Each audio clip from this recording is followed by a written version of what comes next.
Nobody tells you this when you're young. Not in school. Not at home. Not by the people who genuinely care about you. Instead, you're taught a simple formula. Work hard. Get a job. Save your money. Avoid debt. Do those things. And you'll be fine.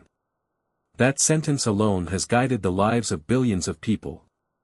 And on the surface, it sounds reasonable. Responsible. Safe. So you believed it. You went to school. You followed instructions. You tried to do the right things. You didn't gamble your money away. You didn't live recklessly.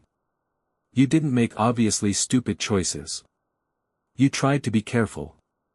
And yet, here you are. Still stressed about money. Still counting days until payday. Still one unexpected expense away from panic. Not once. Not temporarily. But consistently. And that's the part that quietly hurts the most.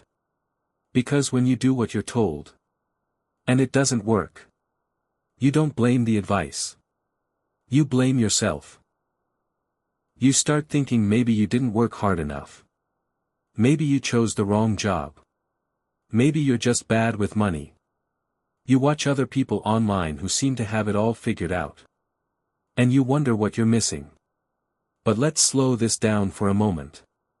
Because this video is not about motivation. It's not about hustle. And it's definitely not about shaming you. This is about truth. And the truth is uncomfortable. You are not lazy. You are not stupid.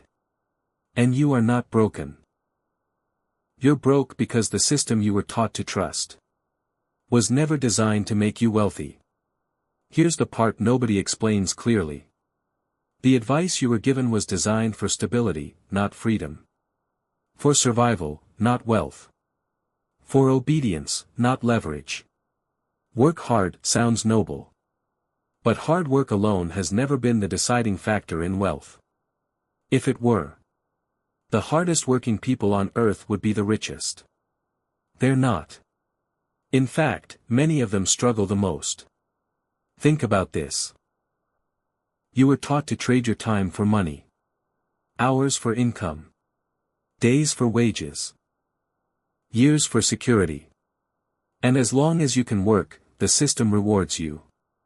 But the moment you slow down, get sick, lose a job, or face an emergency, everything becomes fragile.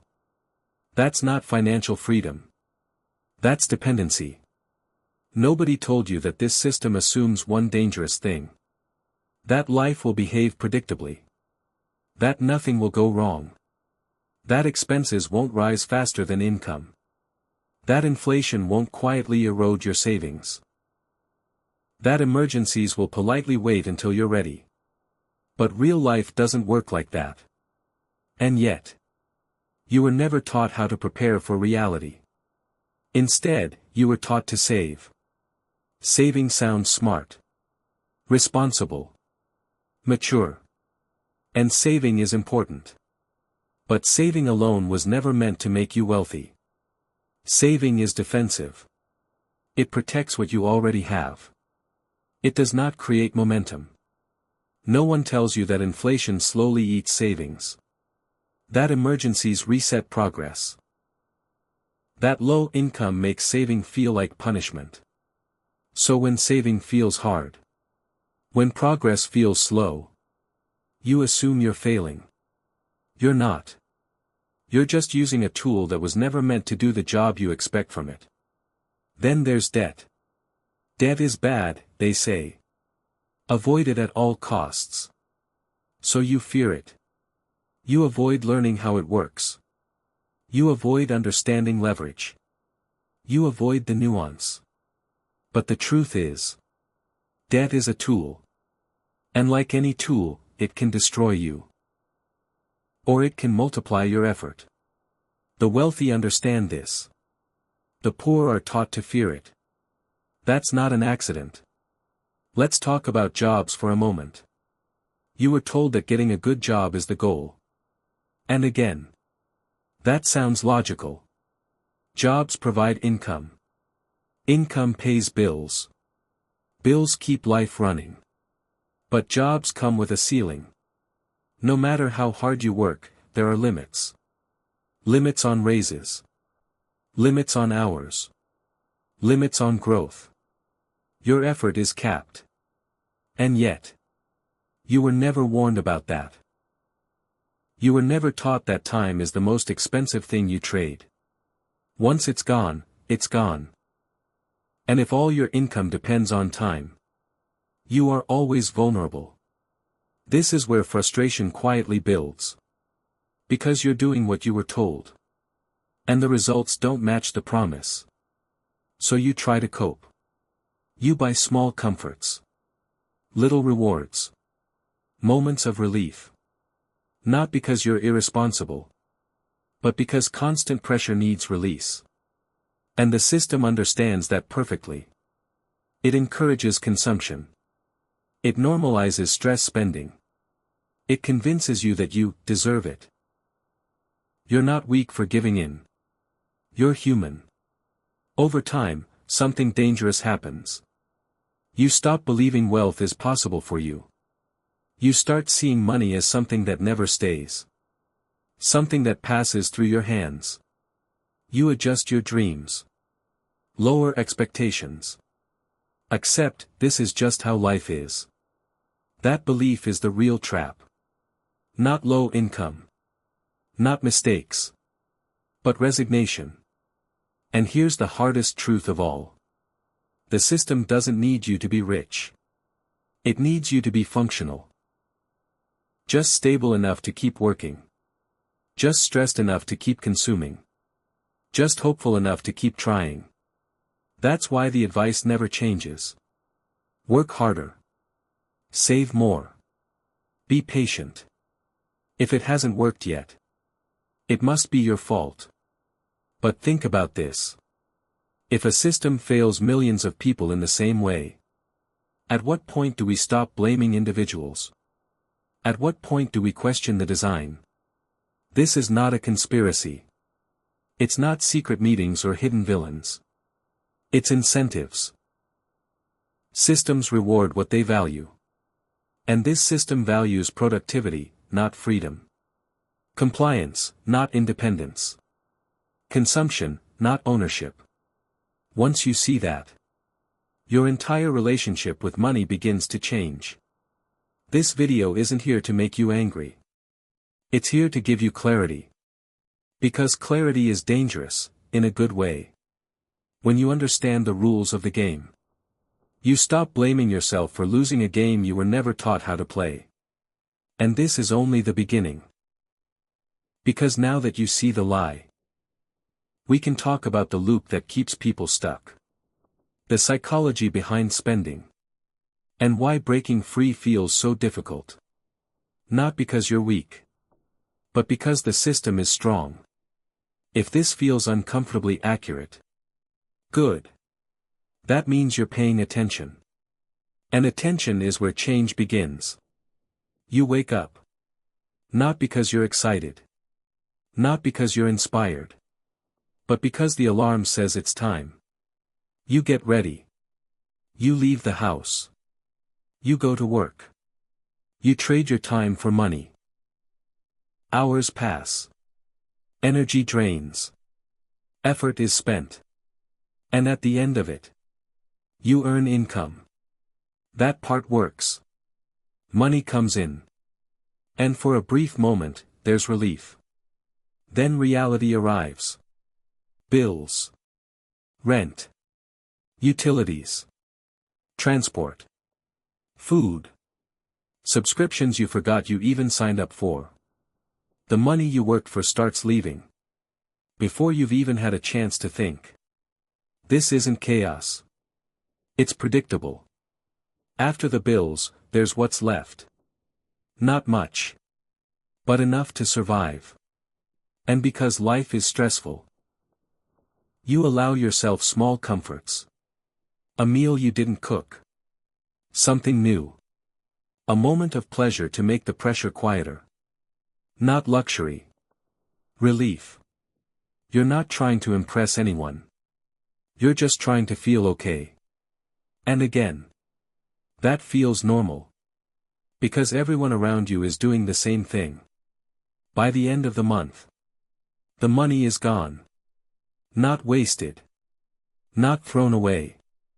Spent exactly where the system expected it to go. And then the cycle resets.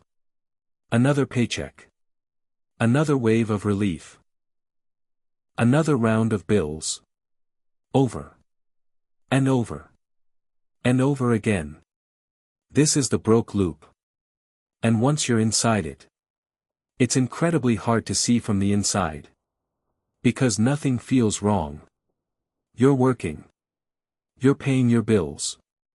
You're not reckless. So you assume this is adulthood. This is responsibility. This is life. But here's the truth most people never stop to consider. Normal is not wealthy. Normal is common. And common outcomes are exactly what this loop produces. The broke loop isn't created by bad decisions. It's created by timing. Income comes in monthly. Bills come out immediately. Savings get whatever is left, if anything. Emergencies don't care about your plans. They don't wait for a good month. So even when you try to save, one unexpected event can erase months of effort. And when that happens enough times, you stop trying. Not consciously. Subtly. You start planning your life around the loop. You don't think in years. You think in pay cycles. You don't ask, how do I build wealth? You ask, how do I survive this month? That shift in thinking changes everything. The loop trains your brain. It teaches you that money is temporary. That progress never lasts. That effort doesn't lead to escape. So your brain adapts. It stops expecting more. This is where psychology takes over. When money feels scarce, the brain prioritizes immediate relief. Not long-term thinking. Not delayed rewards. Survival first. That's not weakness. That's biology. So when someone says, just budget better, they're missing the point.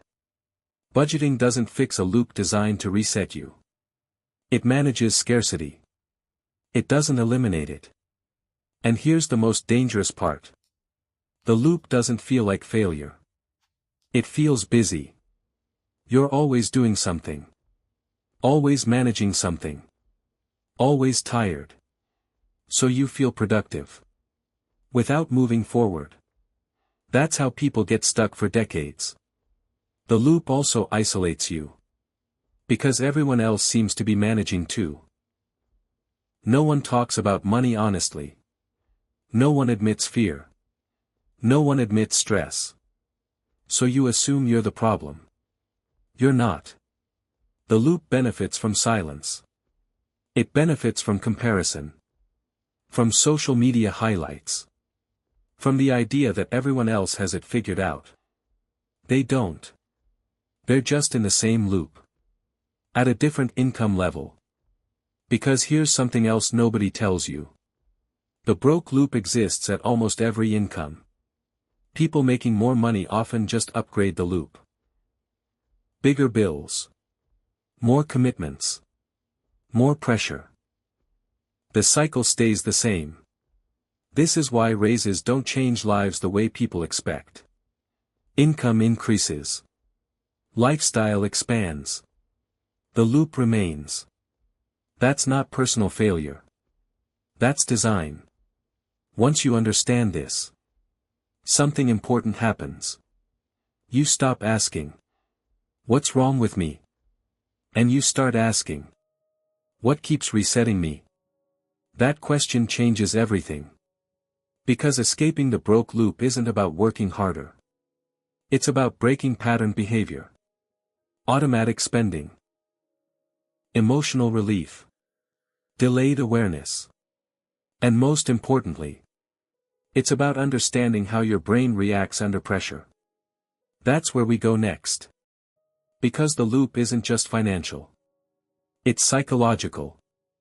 And until you understand why your brain wants comfort more than progress, the loop keeps winning. Saving sounds simple. Almost comforting. Put money aside. Be responsible. Prepare for the future. It's one of the first financial lessons people learn. And it's not wrong. But it's incomplete. Saving is defensive. It protects money. It preserves effort. But it does not create momentum. It does not grow on its own. It does not change your financial trajectory. And that's where the problem begins. Most people are taught to treat saving as the goal. Save 3 months of expenses. Then 6. Then maybe a year. And when they struggle to reach those numbers, they assume they've failed. But the truth is quieter than that. Saving is hard because it was never meant to do all the work. Let's talk about inflation. Inflation is invisible. You don't feel it day to day. You don't see it clearly month to month. But over time, it erodes purchasing power. The money you saved last year buys less today. And unless your savings are growing faster than inflation, you are moving backward while standing still. That's not fear-mongering. That's math. Now add real life. Emergencies. Medical bills. Car repairs. Family obligations. Unexpected losses. These things don't wait until you're financially ready. They arrive suddenly. And when they do, they don't care how disciplined you were. Months of saving can disappear in days. When that happens repeatedly, people don't just lose money. They lose belief. This is why saving feels frustrating. Not because people are careless, but because progress feels temporary. You build. Then reset. Build again. Then reset again. Eventually, you stop expecting saving to change anything. And once belief is gone, consistency follows. Low income makes this worse. When income barely covers essentials, saving feels like punishment. Every dollar saved is something you had to deny yourself. And humans don't sustain denial indefinitely. Not because they're weak, but because they're human. This is where shame enters the picture. People blame themselves for not being disciplined enough. But discipline doesn't solve structural imbalance. You cannot save your way out of a system that constantly pulls money back. There's another truth rarely discussed. Saving delays pleasure. But life demands relief now. Stress doesn't wait. Burnout doesn't pause. So when saving competes with emotional survival, saving usually loses. Again. Not because of weakness, but because biology always prioritizes immediate safety. This is why advice like, just save more, feels insulting. It ignores context. It ignores pressure. It ignores reality. And deep down, people know that. That's why they stop listening. The wealthy understand something different. They don't rely on saving to create wealth. They use saving as a buffer. Not a solution. Protection, not growth. Growth comes from somewhere else. Saving without growth is like storing water in a leaking container. You keep refilling it. But it never overflows. And over time, you get tired of carrying the bucket. This is where most people quit. Quietly. They don't announce it. They don't give up completely. They just stop expecting saving to change their life. They save when they can. They try when things improve. But things rarely improve by accident. Here's the uncomfortable truth. Saving is necessary. But it is not sufficient. It cannot fight inflation alone. It cannot overcome low income alone. It cannot outpace emergencies alone. It needs support. And this is the part nobody explains early enough. Wealth is not built by what you don't spend. It's built by what you own. What you invest. And what continues working when you stop. Saving prepares you for that. But it does not replace it. Once you understand this, you stop feeling guilty for struggling to save. You stop seeing yourself as broken. And you start asking better questions. Not, why can't I save? But, what am I missing? That question leads somewhere important. Because the next barrier isn't math. It's psychology. And until you understand why spending feels easier than saving, no strategy will stick. Most people believe money decisions are logical. They're not. If money were logical, people wouldn't overspend. They wouldn't go into debt for things they don't need. They wouldn't regret purchases days after making them. But they do. Not because they lack intelligence. Because money is emotional. Every purchase carries a feeling. Relief. Comfort. Status. Belonging. Escape. Very rarely logic. When life feels heavy. When work drains you. When progress feels slow. Spending becomes a shortcut. Not to happiness. To relief. No one wakes up thinking, today I will sabotage my finances. They think, I just want to feel better. And that's where the problem begins. Social pressure doesn't announce itself. It doesn't say, you must spend. It whispers. Through screens. Through conversations. Through comparison. You open social media. You see vacations. New cars. Perfect homes. Carefully edited lives. No context. No debt shown. No stress revealed. Just outcomes. And even if you tell yourself, this isn't real life, your brain still absorbs it. Comparison happens automatically. You don't choose it. Suddenly your life feels smaller. Your progress feels slower. Not because anything changed, but because your reference point did. So you compensate. Not consciously. Subtly. You upgrade small things. You spend a little more. You justify it. I deserve this. I work hard. It's not that much. And each decision feels harmless. Because individually, they are. But together, they form a pattern. Lifestyle pressure isn't about luxury. It's about normalization. Things that once felt special become expected. Eating out. Upgrading devices. Subscriptions everywhere.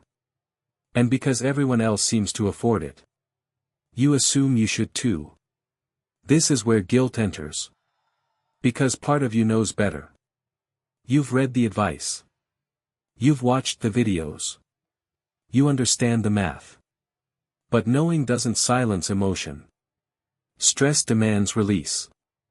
And spending is fast. It works instantly. You feel better now. Saving feels abstract. Investing feels distant. But relief is immediate. This is why budgeting fails for so many people. Not because it's useless, but because it fights emotion with spreadsheets. And emotion always wins that battle. The system understands this perfectly. It designs experiences around it. One-click purchases. Limited time offers. Buy now, pay later. Everything removes friction. Because the easier it is to spend, the less time logic has to intervene. This isn't manipulation in the dramatic sense. It's optimization. And it works.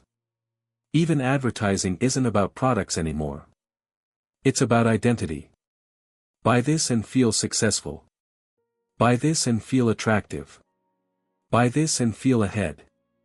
Very rarely. Buy this because you need it. Over time, spending becomes emotional maintenance. A way to cope. A way to keep going. And again. That doesn't make you weak.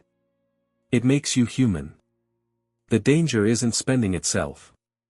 The danger is unconscious spending. When decisions are made automatically. Repeated monthly. Without reflection. That's where money disappears quietly. Lifestyle pressure also isolates people. Because no one wants to admit they're struggling. Everyone pretends they're fine. So you assume you're behind. And pressure increases. This creates a feedback loop. Pressure leads to spending. Spending leads to less progress. Less progress leads to more pressure. Round and round. The system profits from this loop. From dissatisfaction. From comparison. From urgency. It doesn't care if you're happy. It cares if you keep consuming. Once you see this, spending starts to feel different. You pause. Not out of fear. But awareness. You begin to ask better questions. Am I buying this? Or am I avoiding something? Is this improving my life? Or just numbing it? Those questions don't stop spending completely. But they slow it down. And slowing down is powerful. Because wealth isn't built by never spending. It's built by intentional spending. Money aligned with values. Not pressure. This is where real control begins. Not through restriction. But through clarity. And now we arrive at something important. Because once emotional spending is understood, the next question becomes obvious. If hard work isn't enough. If saving alone doesn't work. If spending is emotional. Then what actually creates wealth? From a young age, you're taught something very simple. Work hard. Not work smart. Not build systems. Not create leverage. Just, work hard. And for a long time, that advice seems to work. You show up. You put in effort. You do what's asked of you. And in return, you get paid. So you assume the formula is correct. But then something strange happens. You work harder. And nothing really changes. You get busier. More tired. More responsible. But not freer. Hard work without leverage traps you. Because effort has a ceiling. There are only so many hours in a day. Only so much energy in a body. Only so many years in a life. When income depends entirely on hours worked, freedom becomes impossible. This isn't opinion. It's structure. If you stop working, income stops. That's the deal. And as long as you accept that deal without question, you remain dependent on time. Most people never question it. They assume the problem is insufficient effort. So they push harder.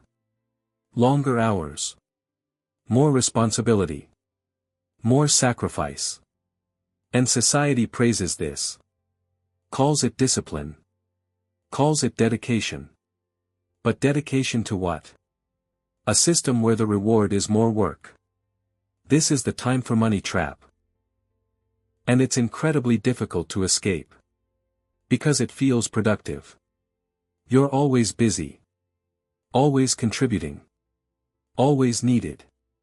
But busy is not the same as wealthy. Effort does not scale. You can only do so much. You can't work 2 full-time jobs forever. You can't extend your lifespan. You can't endlessly increase output.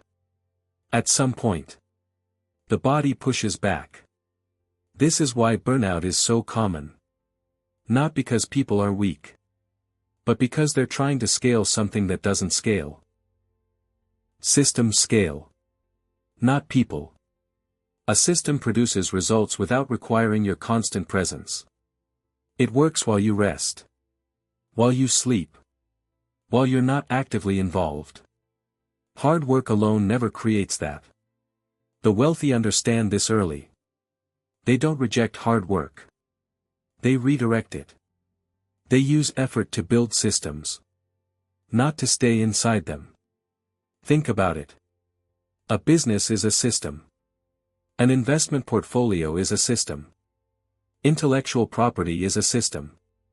These things continue producing long after the initial effort is spent. Most jobs don't offer this. They pay for presence, not progress, not ownership. Presence. That's why promotions don't feel like freedom. They come with higher pay and higher dependence. More responsibility. More stress. More pressure. And still, if you stop showing up, income stops. This realization is uncomfortable, because it challenges a belief deeply ingrained since childhood. That hard work is always rewarded. It is. Just not with freedom. Hard work is rewarded with stability, with survival, with acceptance. But wealth requires something different. Leverage. Leverage is not cheating. It's not unethical. It's simply multiplying the impact of effort. Using 1 unit of energy to produce more than 1 unit of result. Time-based income produces linear results. Systems produce exponential ones. That's the difference. This is also why so many people feel stuck even as they advance. They earn more. But they also commit more. Bigger mortgages. Higher expenses. More obligations. They upgrade the cage. And again. This isn't failure. It's design. Society needs people who show up every day. Who work hard. Who keep things running. The system rewards that behavior accordingly. Just not with escape. Once you see this, you stop romanticizing exhaustion. You stop equating struggle with progress. You stop believing that more effort alone will fix structural limits. This is where thinking changes. From how can I work harder? To how can I make my effort repeat itself? That question leads to ownership. And ownership is where wealth begins. But ownership introduces fear. Because it requires risk. Delayed gratification. Uncertainty. And humans naturally avoid those. Especially after years of relying on predictable income. That's why most people never pursue leverage. Not because they can't. But because comfort feels safer than possibility. Understanding this doesn't mean quitting your job tomorrow. It means recognizing its role. A job can fund the transition. It doesn't have to be the destination. Once effort is no longer the centerpiece, everything changes. Decisions change. Spending changes. Goals change. And now we reach an important question. If leverage is the key, why do so few people ever build it? Being broke is expensive. That sentence sounds wrong the first time you hear it. Because when you have less money, you expect life to cost less. But in reality, life costs more when you're poor. Not all at once. Not loudly. But quietly. Consistently. Relentlessly. When you have money, you get options. When you don't, you get penalties. Let's start with credit. If you have a strong financial profile, you borrow money cheaply. Low interest. Flexible terms. Rewards. If you don't, you pay more. Much more. Higher interest rates. Shorter repayment windows. Harsher penalties. Not because you're irresponsible, but because risk is priced into the system. And risk is often confused with income. So the same purchase costs different people different amounts. One person pays a little extra. Another pays double, or more. For the same thing. This is the invisible tax. Late fees are another example. When money is tight, timing becomes fragile. One delayed payment. One miscalculation. One unexpected expense. And suddenly, fees appear. Not once. Repeatedly. Each one small on its own. But together, they drain momentum. The system doesn't pause when you're struggling. It accelerates. Predatory financing thrives in this environment. Payday loans. Buy now pay later traps. High-interest installment plans. They promise relief. Fast. Easy. Accessible. And that's exactly why they're dangerous. They don't solve the problem. They monetize it. The poorer you are, the more expensive flexibility becomes. The wealthier you are, the cheaper patience gets. This extends beyond loans. Housing. Transportation. Healthcare. When you can't afford quality up front, you pay more long-term. Cheap repairs repeat. Cheap products break. Cheap solutions fail. It's not poor planning. It's forced compromise. Time is taxed too. If you don't have money, you spend time compensating. Long commutes. Multiple jobs. Endless paperwork. Time that could have been used to rest. To learn. To build. Is consumed by survival. And while you're doing all that, the clock keeps ticking. Now compare that to wealth. When you have money, you get discounts. Lower interest rates. Cashback rewards. Priority service. Even time works differently. You can buy convenience. You can avoid friction. You can delay decisions without penalty. Being rich is discounted. Not just in price, but in stress. This isn't unfairness by accident. It's how risk-based systems operate. And once you're on the wrong side of the equation, climbing out requires more effort than staying in. This is why advice like, just invest earlier, misses the point. Early investing assumes spare money. Spare money assumes stability. Stability assumes margin. Many people never have margin. So they're told they're late. Behind. Irresponsible. But the truth is more uncomfortable. The starting line is not the same for everyone. And pretending it is only benefits the system.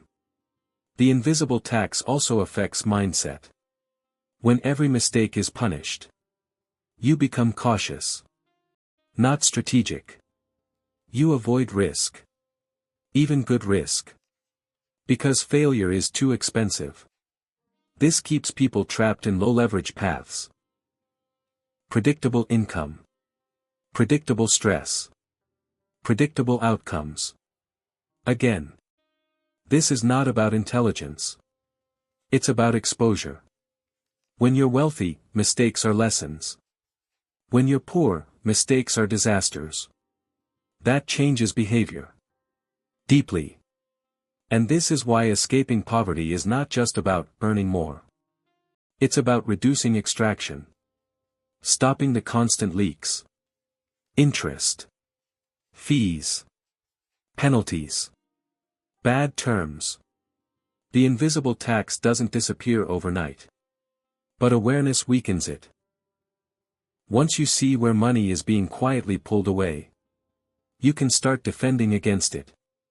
Not perfectly. Not immediately. But intentionally. This is also why systems matter so much. Because without systems, the invisible tax eats effort faster than effort can replace it. Understanding this doesn't mean resentment. It means realism. And realism leads to better decisions. Now we arrive at something critical. If saving alone doesn't work, hard work isn't enough, and the system extracts more from those with less, then what actually changes the outcome? After everything you've seen so far, there's an uncomfortable realization. There is no hack. No secret strategy. No hidden shortcut. No overnight transformation. If there were, everyone would already be using it. Real change is quieter than that. Slower. Less exciting. And that's exactly why it works. Most people are looking for something dramatic. A breakthrough. A moment where everything clicks. A single decision that changes everything at once. But wealth doesn't arrive that way. It accumulates. The first real shift is emotional control. Not perfection. Awareness. You don't stop spending overnight. You stop spending unconsciously. You pause before purchases. You notice patterns. You recognize emotional triggers. Stress. Comparison. Fatigue. You stop asking, "Can I afford this?" and start asking, "Why do I want this right now?" That question alone changes behavior. Not because it forbids spending, but because it restores choice. Next comes income. Not hustle. Intentional increase. You don't chase every opportunity. You focus on skills that compound. Skills that increase earning power over time. Negotiation. Communication. Specialization. Income growth isn't about working more. It's about working where effort multiplies. And this doesn't happen overnight. It happens gradually. Then comes investing. Not speculation. Automation. Investing works best when it's boring. No constant checking. No emotional decisions. No timing the market.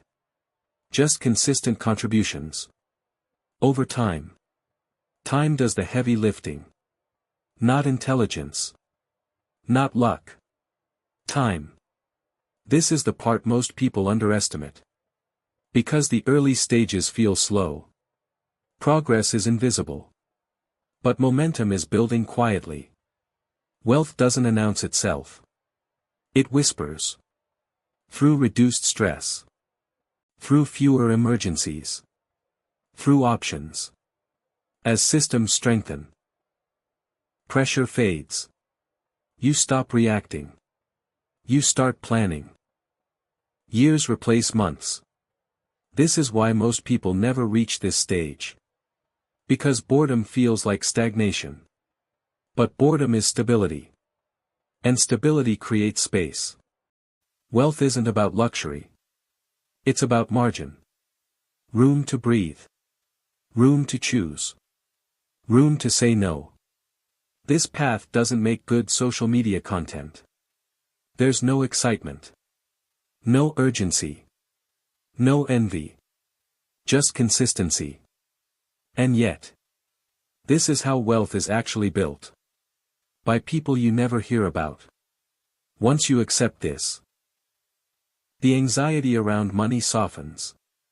Not because you're rich, but because you're no longer guessing.